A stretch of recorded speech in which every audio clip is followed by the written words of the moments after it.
Well, Donald Trump has just issued a dire warning a specific group of people here in the United States that he is going to come after you, and he is going to use the full force of the law and even go after your funding. What am I talking about? Well, Donald Trump, as you know, has already declared the radical left organization Antifa as a domestic terrorist organization. And now, since he has done that, he's now making moves against those who are funding that machine and are involved in that machine. Because as many of you know, unless you get behind the root cause of the issue, that problem will not go away. And Antifa have killed and destroyed things in the past. Multiple people have died as a result of this organization, and our cities have been burned. Donald Trump says enough is enough. Here's that dire warning. The epidemic of left-wing violence and Antifa-inspired terror has been escalating for nearly a decade. At universities, Antifa has organized riotous mobs to attack campus speakers. I see it all the time. And these are agitators, anarchists, and they're paid. And you'll find that out. You'll be finding it out very soon. You should see what we have on these people. These are bad people. These are people that want to destroy our country. We're not going to let it happen. They've used armed gangs to assault local police in cities nationwide, and they've attacked journalists reporting on their crimes. So the journalists that report on their crimes, don't worry, you're very safe. I hope that's not going to turn you around, but they have been very threatening to people, but we're going to be very threatening to them, far more threatening to them than they ever were with us, and that includes the people that fund them. Under the Trump administration, we're going after Antifa criminals, and all who fund and support their campaigns are in serious trouble, and we have a lot of records already, a lot of surprises, a lot of bad surprises. It's people that you would never think. They've got a lot of records and a lot of surprises. I wonder what those surprises are. But here's the thing. Donald Trump is not the only one issuing the dire warning. So is Pam Bondi and Kash Patel. We can't and we will not let masked terrorists burn our buildings, attack our law enforcement, and intimidate our communities. Under your leadership, President Trump, we're deploying the full might of the federal law enforcement to crack down on Antifa and other domestic terrorist organizations. We in this FBI will go after the criminals with a vengeance. We will not rest until we find every single seed, money, donor, organization, and funding mechanism that we have. They will not be able to hide. They were able to hide and conspire with prior administrations, and we are exposing their corruption from within. And we will go to every single city in this country under Operation Summer Heat and the other operations we are doing at the FBI to bring these criminals to justice. We will arrest every single one of them from whatever perch you sit in, private or public, no matter how your goal or your ambition is. It will be crushed by the Constitution because the American people deserve law and order, and that's what we're going to give you. Well, I really hope that Pam Bondi and Kash Patel do exactly what they said they are going to do and go after these Antifa terrorists with the full force of the law. Because us as Americans, we've had enough of their death and their destruction and their burning down of our cities, them attacking our ICE officials, all while the Democrats look the other way and do nothing about their crimes. It's about dang time that they are having to answer for that. In fact, Donald Trump dropped a bombshell on our laps during that roundtable, and I really hope that this bombshell gets passed either this week or gets done next week, because it's all going to go down next week and some pretty crazy stuff could happen. Here's what I'm talking about, and this is on the Seattle Times. Trump looks to label Antifa as a foreign terrorist organization.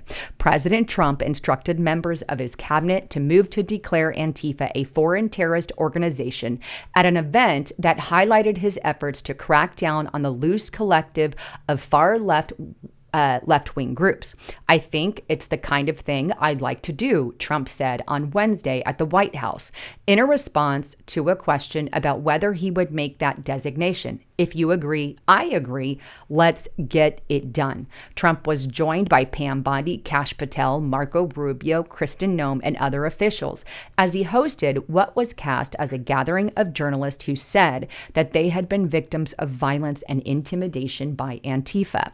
Quote, there are extensive foreign ties, and I think that would be a very valid step. White House Deputy Chief of Staff Stephen Miller added, but without offering any details on those purported links. Here's the deal. If they get designated a foreign terrorist organization, which I believe Donald Trump is going to do, hopefully this week or even next week, all of it's going to hit the fan and they're going to be over. They're going to be over by next week, hopefully. But if they're looking into getting these details done, this is a huge step for us because what happens as a result of that? Well, I pulled this up on Grok to kind of give you an idea. If they get designated as a foreign terrorist organization, here's the things that can happen to these Antifa groups. Let's start first with legal consequences, right? It becomes illegal for anyone in the U.S. or subject to U.S. jurisdiction to knowingly provide material support or resources, that means funding, weapons, or training to the FTO. And also, U.S. financial institutions can freeze the group's assets and report them to the Treasury Department. What that means is if Antifa is declared an FTO, the likes of George Soros, Open Society, the Tides Foundation, Indivisible, or whoever it is that is funding this Antifa group, well, we can freeze their assets, number one, and it now becomes illegal for them to partake in giving money to those organizations. This is a huge step in the right direction. And then they can also sanction and put restrictions. Members of the FTO are barred from entering the U.S. and any current visas are revoked. So they can revoke their visas. There's also an international impact.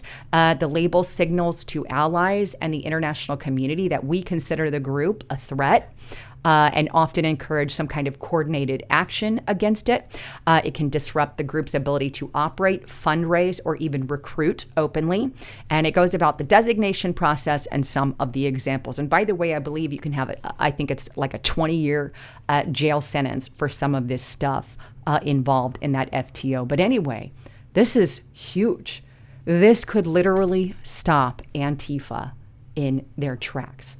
Now, I've got a lot to share with you, but as a quick reminder, I would love to see you guys on restrictedrepublic.com.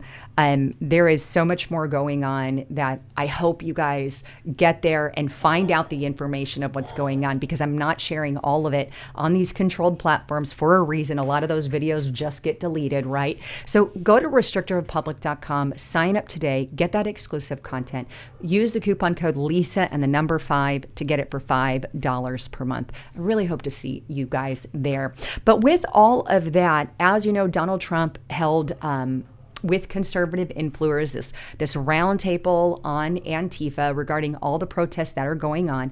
And at this round table, Donald Trump brought all kinds of influencers to talk about what they've experienced with Antifa. Now, one of those guys is Andy Ngo. He was beaten by a mob, this Antifa mob, multiple times. Punches came from everywhere. He says he's been bleeding from his eyes and ears. So he's dealt with a lot of drama from these people. I actually follow his X page. He's got a lot of great information on the organization. Then there's Katie Davenport. Very recently, she went to, I believe it was Portland ICE facility, and she was hit in the face. She still actually got the black eye there. Her right eye is black. She was hit by some kind of pole, and she reported this to the police department there, the police officer. And the police officer basically, in a nutshell, did nothing, let the Antifa person go because they couldn't tell who it was. So no consequences for the crimes there that are happening against these reporters. And it's very sad, but this is what was detailed in these roundtables. And I'm really shortening these up so you don't have to watch the whole thing. And then Nick Shirley also talks about some of the violent stuff that he went through. And then also this man as well. I don't know him as well, but Julio Rosas. But he goes on to say how Antifa is real, they're a threat. And the reason why, and this is a big part of it, the reason why there's such a big problem is because the Democrats and the mainstream media are refusing to acknowledge that Antifa even exists. I mean, legitimately. And this is the problem that we're having. Is the mainstream media is saying they don't exist. There's no such thing as Antifa. And they call the protest and riots peaceful. There's nothing going. They lie or they ignore. And this is what's happening. In fact, Pam Bondi had a good statement on this. Take a listen. Antifa feels empowered to operate in the open because weak Democrats have turned a blind eye to their actions. Their hatred for President Trump and for law and order agendas fuels their violence. We've seen more than 1,000% increase in attacks against our ICE agents since January 20th. Secretary Noem is out there fighting for you firsthand to keep our federal officers safe, to keep our federal buildings safe, and we're not going to have it anymore, these thugs. So I think she hit the nail on the head when she said Antifa feels empowered because the Democrats are turning a blind eye. In fact, there are Democrats that have been bailing out these radicals for quite some time. There are Democrat leaders who their children have been part of these radical left groups. And all of that. So this is some terrifying stuff. Meanwhile, the mainstream media, pretty much all of your left news sources are out there lying, saying, oh, there's no such thing as Antifa. Take a look at this article. And this is the article I touched on earlier on the Seattle Times. But here's what the Seattle Times says about Antifa. It says Antifa is short for anti-fascist, references a movement with no centralized leadership or defined political organization. Critics have said that the Trump administration is exaggerating the threat from the movement, seizing on Antifa to create legal justification to quell protest against Donald Trump's policies. Can you believe that? In other words, Antifa isn't real. They're not existing. Donald Trump's just doing that to try to incite protest or basically to try to calm down some of the protests that are happening against him. I mean, this is absurd. I'm going to show you that they do actually exist. But here is another one here, and this is on the Hill. What is Antifa and the whole 9 yards? And if you scroll down, it says this basically the same thing as the prior article. It isn't a single organization with headquarters, leaderships, or membership cards. It's a loose network of people with ideas. And then you go to some fact check site, and they have the exact same thing. It is a decentralized political movement and ideology rather than a single organized group with leadership. Interesting how they say that. But usually with a group, right, you're going to have an image, you're going to have a logo. Well, Antifa does have that. And here they are. You can see all the logos here. And by the way, obviously, I mean, they're not always going to be the ones dressed in black that you see at the bottom of the screen there. Antifa includes blue-collar people, people who are just on the streets, people that you would expect. It includes people from all venues and veins. And that's what a lot of people who have dealt with Antifa are aware of. And in fact, they have websites. Join Antifa today, joinantifa.org. Do you hate any of these people? Well, then you can become a member, download and stop oppression. Then we have Atlanta Anti-Fascists, and they have their own website here. We also have Rose City Antifa, founded in Portland, Oregon, of course, and they've got their own website and page. Oh, and they also got Antifa International, because as you know, they are an international organization because they have their feet in Europe. They've had their feet in Germany. Yes, unfortunately, I believe it was under the Hitler regime. But this is the International Anti-Fascist Defense Fund. And I want you to notice the blue highlight there. They're worried. And here's what it says.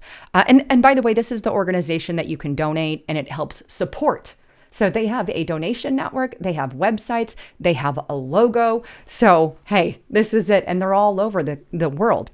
On September 2025, Donald Trump issued an edict declaring Antifa a domestic terrorist organization. As a precaution, we have shut down the donation infrastructure for the International Anti-Fascist Defend Fund to protect our donors and recipients.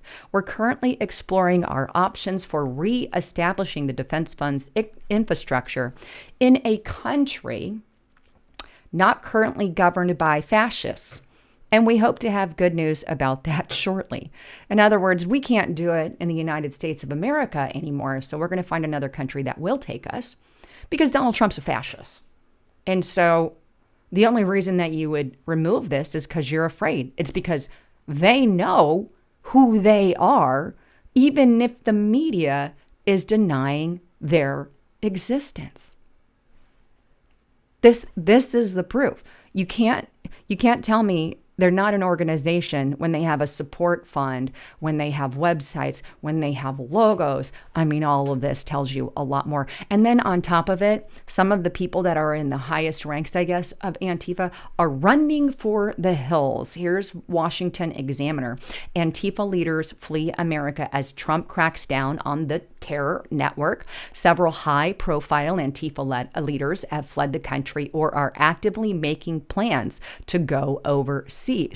Mark Bray, a financier of transitional Antifa operations and their foremost thought leader in America, announced that he is fleeing to Europe, settling in Spain specifically under the pretext of safety concerns following negative media attention. Before his departure, Bray issued an apparent call to action urging widespread militancy. Yes, you heard that right. Quote, only mass anti-fascism, legal or not, the not part is the issue here, can save us. That's why he left the country, folks. He's saying we're just going to let it all go. Bray declared on Bluesky, a popular platform on the political left.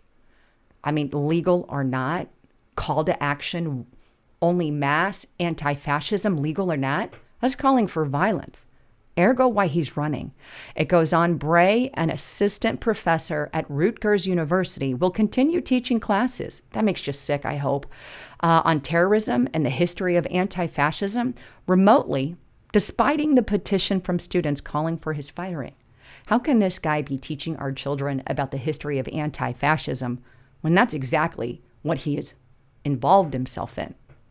I mean, this is sick. This is a guy teaching everyone Donald Trump is a terrorist and a Nazi in our universities.